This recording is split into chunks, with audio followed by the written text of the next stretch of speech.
ولقد أرسلنا موسى بآياتنا أن أخرج قومك من الظلمات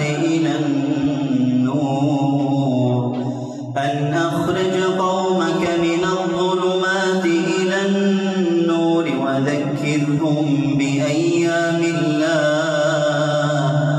إن في ذلك لآيات لكل صبار شكور.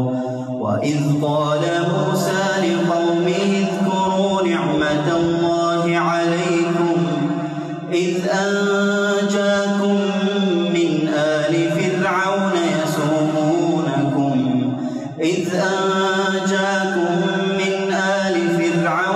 يسومونكم سوء العذاب ويذبحون أبناءكم ويستحيون نساءكم وفي ذلكم بلاء من ربكم عظيم.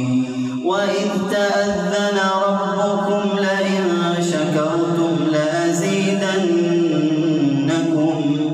ولئن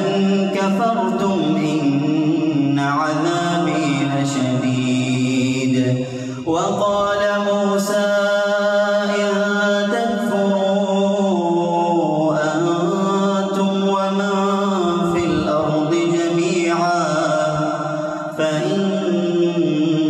الله لغني حميد. ألم يأتكم نبأ الذين من قبلكم قوم نوح وعاد وثمود والذين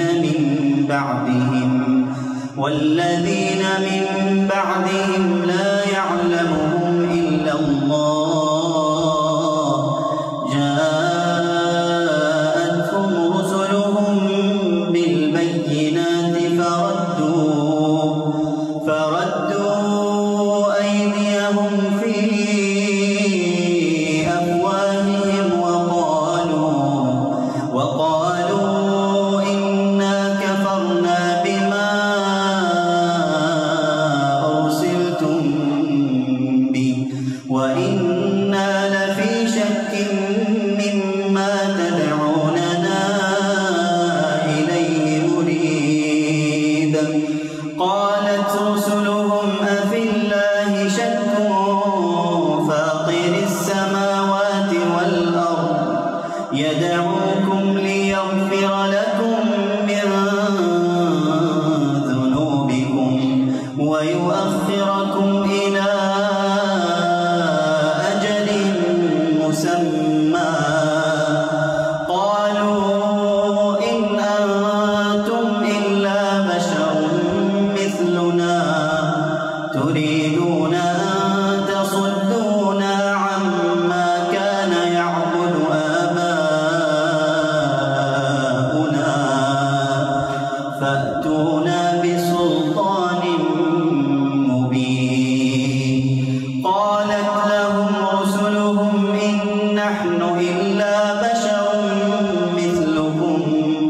ولكن الله يمن على من يشاء من عباده وما كان لنا أن نأتيكم بسلطان إلا بإذن الله وعلى الله فليتوكل المؤمنون.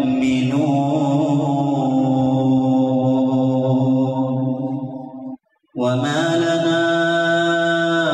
ألا نتوكل على الله وقد هدانا سبلنا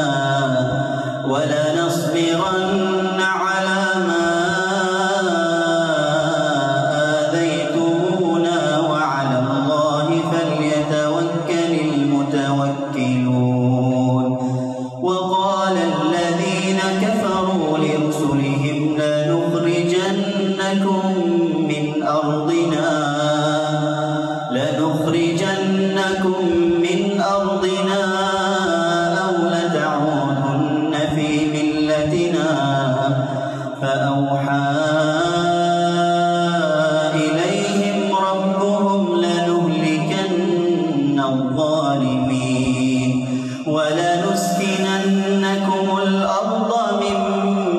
بعدهم ذلك لمن خاف مقامي وخاف وعيد واستفتحوا وخاب كل جبار عنيد من ورائه جهنم ويسقى من ماء صديد يتجرعه ولا يكاد يسيغه ويأتيه الموت من كل مكان وما هو بميت ومن ورائه عذاب غليظ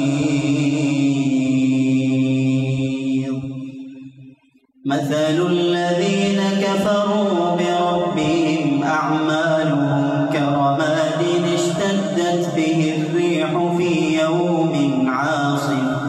لا يقدرون مما كسبوا على شيء